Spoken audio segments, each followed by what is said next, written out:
Bonjour à tous et bienvenue dans notre matinale. Ce matin, j'aborderai le sujet de la louange que j'ai divisé en trois parties. Nous avons vu la première partie la semaine dernière. Cette semaine, nous aborderons la deuxième partie où il est question pourquoi la louange. Et je répondrai tout simplement parce que c'est écrit dans la parole de Dieu. Et Dieu nous commande de louer parce que nous avons été créés par lui et nous avons été créés pour lui.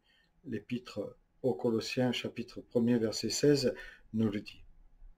Nous avons été créés pour glorifier notre Créateur, pour l'adorer et pour justement le faire connaître et l'honorer, nous dit Ésaïe, chapitre 43, verset 21. Nous devons le louer parce que Dieu siège au milieu des louanges de son peuple. Il aime et agrée nos louanges, nous dit le psaume 22 au verset 3. En fait, la louange est une expression riche que le Seigneur a donnée à son Église, à ce corps de Christ, pour qu'il instaure justement une relation avec lui. Il ne faut surtout pas sous-estimer la louange, car tout homme et toute femme a besoin de louer Dieu, ou la surestimer en ne restant que dans la louange et en se privant de la parole de Dieu. Tout est question d'équilibre comme pour tout, hein. Le trop, c'est pas bon, le pas assez, c'est pas bien. La louange, elle est le moyen que Dieu donne pour lui dire notre reconnaissance que nous lui devons pour toujours. Nous avons chaque jour de la reconnaissance à avoir envers Dieu. Et l'épître de Paul nous dit, rendez grâce en toutes choses, car c'est à votre égard la volonté de Jésus-Christ. 1 Thessaloniciens 5,18. Par Jésus-Christ, apprenons à offrir sans cesse un sacrifice de louange. L'auteur de l'épître aux Hébreux nous invite au chapitre 13, verset 15. En relisant gentiment et tendrement ces versets, on peut comprendre que la louange n'est pas une option, mais carrément un passage obligé, entre guillemets, si j'ose dire. Un passage de grand prix aux yeux de Dieu. Et la louange, elle réjouit le cœur du Père, le cœur de celui qui nous aime et qui a donné sa vie pour nous, afin que nous ayons la paix, la joie, l'espérance dans notre cœur. C'est la louange qui exprime, c'est le fait de se savoir sauvé qui exprime notre reconnaissance ainsi. Elle est aussi un moyen d'entrer dans la présence de Dieu.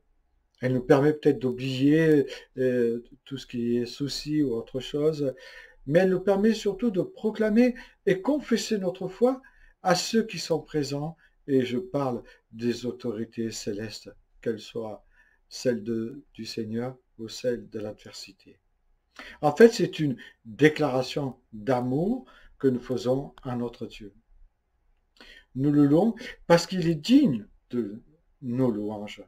Et justement, Martin Luther a écrit, une personne ne peut pas simplement louer Dieu à moins d'avoir compris qu'il n'y a rien en elle qui soit digne de louange, mais que tout ce qui est digne d'être loué vient de Dieu et retourne à Dieu.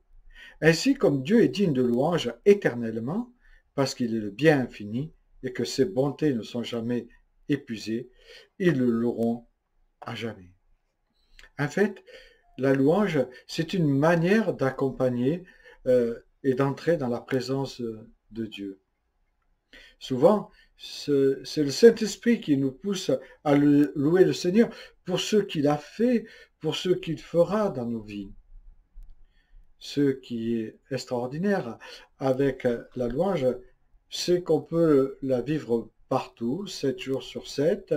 On peut la vivre le matin en se levant, l'après-midi, le soir en se couchant. On peut la vivre en tout lieu, que ce soit dans sa maison, à l'église, ou dans la forêt. En fait, on peut louer Dieu en tout temps et en tout lieu. Et c'est extraordinaire. Il n'y a pas besoin d'un lieu spécifique comme en avaient besoin les Juifs dans l'Ancien Testament.